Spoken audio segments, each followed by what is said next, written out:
This is the activity instruction video for our lesson on Li Bai and Taoism.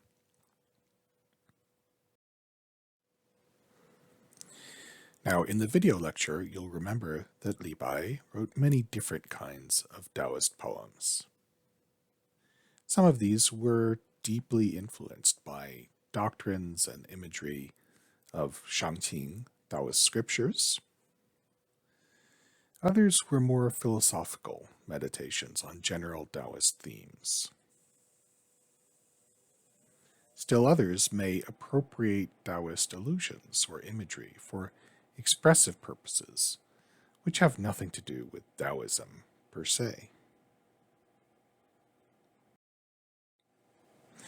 Now, in today's in-class activity, you will be required to write a Taoist poem of your own.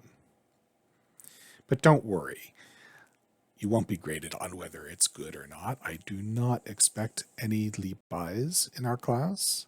That's fine. And moreover, your poem will only be visible to me as the instructor.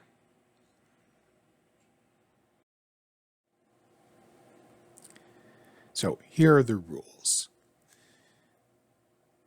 After you click through the link to the in-class exercise, you'll be asked to write a poem of at least 4 lines long, which somehow incorporates Taoist themes, ideas, images, or textual allusions.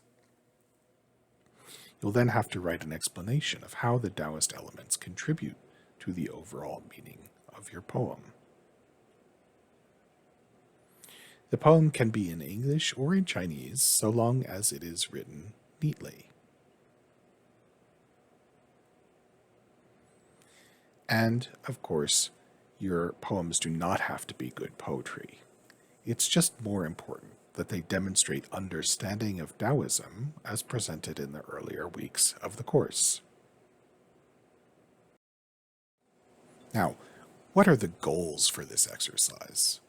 Well, in writing a poem of your own, my hope for you is that you'll experience how there are many different possible choices involved in writing a Taoist poem.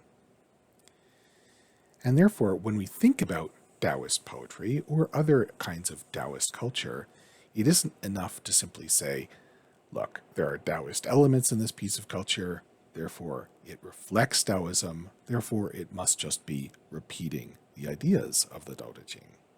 Because in the creation of any piece of culture, there's choices that the author or the creator has to make.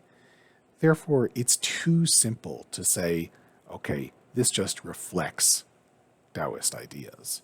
Instead, we have to think about how an author has taken or appropriated Taoist ideas and then used them to create something of their own, something which might be new, something which might not be very Taoist if we consider Taoism a set philosophy or a set religion. But the notion that there are choices involved in the creation of culture makes Taoism's influence on the course of Chinese civilization much more interesting and much more complex. Because everything depends on context, and when we think about Taoist influence, it really matters what the uses are to which Taoist elements are put. By writing these Taoist poems, you aren't just reflecting Taoism, you're creating something, right? It might not be very good poetry, but you're still making choices of your own.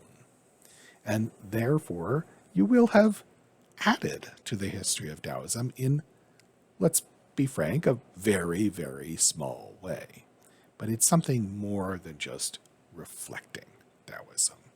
And that's something that I want you to keep in mind as we continue to talk about Taoism's influence on the history of Chinese culture.